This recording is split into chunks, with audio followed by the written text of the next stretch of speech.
ಮಾನವ ಹುಟ್ಟಿನಿಂದ ಸಾಯುವ ತನಕ ಬಿದಿರು ಅವಿಭಾಜ್ಯ ಅಂಗವಾಗಿದೆ.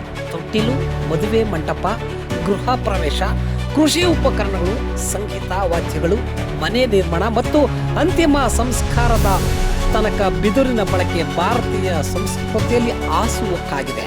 ಇದು ಪ್ರಕೃತಿಯ ಅತ್ಯಂತ ಉಪಯುಕ್ತ ಹಾಗೂ ವೇಗವಾಗಿ ಬೆಳೆಯುವ ಸಂಪನ್ಮೂಲವಾಗಿದೆ. ಮಕ್ಕಳು ಜನಿಸಿದಾಗ ತೊಟ್ಟಿಲು ಮಾಡಲು ಆಟಿಕೆಗಳು ತಯಾರಿಸಲು ಬಿದಿರು ಅತ್ಯಗತ್ಯವಾಗಿದೆ. ರೈತರು ಕುರಿ ರಕ್ಷಣೆ, ಬೇಲಿ ನಿರ್ಮಿಸಲು ಬಿದಿರಿನ ತಡಿಕೆ ಬೇಕು. ದೇವರ ಪೂಜೆಗೆ ಹೂ ತರಲು ಬುಟ್ಟಿ, ಜಮೀನಿಗೆ ಆಹಾರ ತುಂಬಿಕೊಂಡು ಹೋಗಲು ಬುಟ್ಟಿಗಳು, ಮನೆ ಹತ್ತಲು ಏಣಿಗಳು ಬೇಕು. ಮರ ಮತ್ತು ಗುಡಿಸಲುಗಳನ್ನು ಕಟ್ಟಲು ಬಿದಿರು ಮೂಲ ಆಧಾರವಾಗಿದೆ.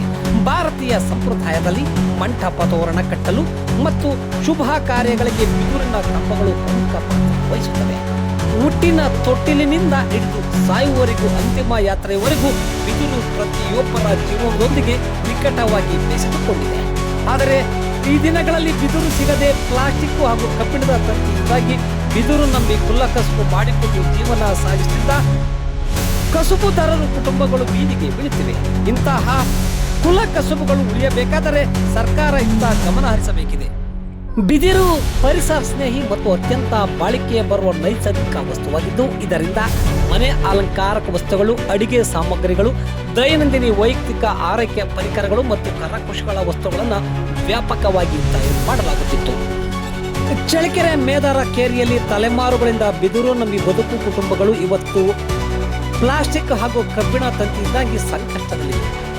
ಸರ್ಕಾರದ ಯೋಜನೆಗಳು ಇವರಿಗೆ ತಲುಪಿದರೆ ಚೆನ್ನ.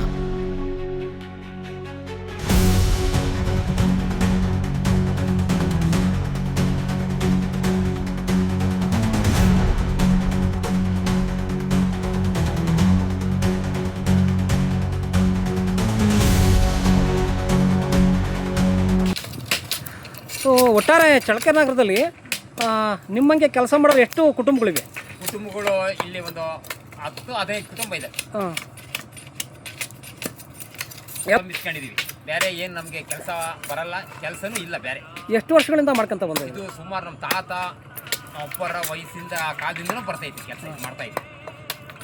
ಇದು ಬಿಟ್ಟರೆ ಬೇರೆ ಯಾವ್ದು ನಮ್ಗೆ ಉದ್ದೇಶ ಸಿಗ್ತಾ ಇತ್ತು. ಬಿದಿರು ಎಲ್ಲಿಂದ ತರಿಸ್ತಿದ್ರಿ ಬಿದಿರು? ಮುಂಚೆ ಶಿವಮೊಗ್ಗ, ತೀರ್ಥಹಳ್ಳಿ, ಮಂಡಗದ್ದೆ